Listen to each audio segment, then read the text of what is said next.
Loan வாங்கி கஷ்டப்பட்டு மாதம் இஎம்ஐ கட்டிகிட்டு இருக்கீங்களா? இந்த வீடியோவில் உங்களுக்கு ஒரு பெரிய குட் நியூஸ் சொல்கிறதுக்கு தான்.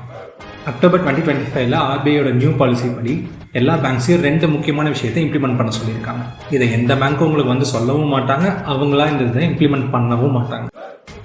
இதை நான் டீட்டெயிலாக எக்ஸ்பிளைன் பண்ணுறதுக்கு முன்னாடி சிம்பிளாக உங்களுக்கு ஒரு எக்ஸ்ப்ளனேஷன் கொடுக்குறேன்.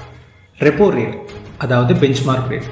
ஆர்பிஐ மற்ற பேங்க்ஸ்க்கு கடன் கொடுக்குற ரேட்டை ரெப்போ ரேட்னு சொல்லுவாங்க. அது கூட உங்கள் பேங்க்ஸ் உங்களுக்கு அடிஷ்னலாக சார்ஜ் பண்ணுற பர்சன்டேஜ் ஸ்ப்ரெட் ரேட். இந்த repo rate plus spread rate சேர்ந்து தான் உங்கள் லோனோட இன்ட்ரெஸ்ட் ரேட். எக்ஸாம்பிள் சொல்லணும்னா 6% வட்டியில் ஆர்பிஐ பேங்க்ஸ்க்கு லோன் கொடுக்குறாங்கன்னு வச்சுக்கோங்க. அது கூட உங்கள் பேங்க் அடிஷ்னலாக 2.5% சார்ஜ் பண்ணி ஸ்ப்ரெட் ரேட்டோட உங்களுக்கு டோட்டல் 9%க்கு லோன் கொடுப்பாங்க. உங்களோட சிபில் ஸ்கோர் அதிகமாக இருக்கும்போது கம்மியான பர்சன்டேஜில் லோன் கிடைக்கும். சிபில் ஸ்கோர் மோசமாக இருக்கும்போது பேங்க் ஸ்ப்ரெட் ரேட்டை இன்க்ரீஸ் பண்ணி அதிகமான இன்ட்ரெஸ்ட் ரேட்டில் உங்களுக்கு லோன் கொடுப்பாங்க.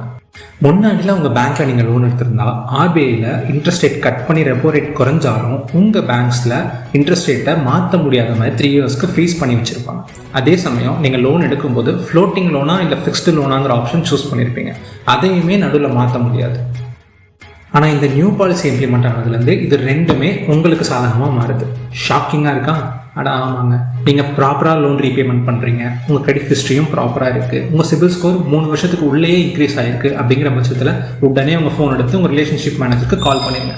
இல்லைன்னா பேங்க்கில் நேரில் போய் இந்த கிரெடிட் ஹிஸ்ட்ரி எல்லாமே காமிச்சு இந்த பாலிசியும் சொல்லி உங்களுக்கு இன்ட்ரெஸ்ட் ரேட் கட் வேணும் அப்படிங்கிறத உங்கள் பேங்க்கில் கேளுங்க. எல்லா டீட்டெயில்ஸும் ப்ராப்பராக இருக்குங்கிற பட்சத்தில் பேங்க்ஸ் இதை நிச்சயமாக பண்ணியே ஆகணும். இது மூலமாக உங்களோட இஎம்ஐ பர்டனை நீங்கள் இன்னும் கொஞ்சம் குறைச்சிக்கலாம். நான் மறுபடியும் சொல்கிறேன், பேங்க்ஸ் இந்த விஷயத்தை வெளியே சொல்லவும் மாட்டாங்க, அவங்களாம் உங்கள் இன்ட்ரெஸ்ட்டை குறைக்கவும் மாட்டாங்க. நீங்கள் தான் போய் கேட்கணும். அது மட்டும் இல்லை, உங்கள் லோனை ஃபிக்ஸ்ட் லோன்லேருந்து ஃப்ளோட்டிங் லோனாகவும் தேவைப்பட்டால் நீங்கள் மாற்றிக்கலாம். இந்த மாதிரி இன்னும் நிறைய யூஸ்ஃபுல் இன்ஃபர்மேஷன் தெரிஞ்சுக்கிறதுக்கு நம்ம சேனலை சப்ஸ்கிரைப் பண்ணிக்கோங்க.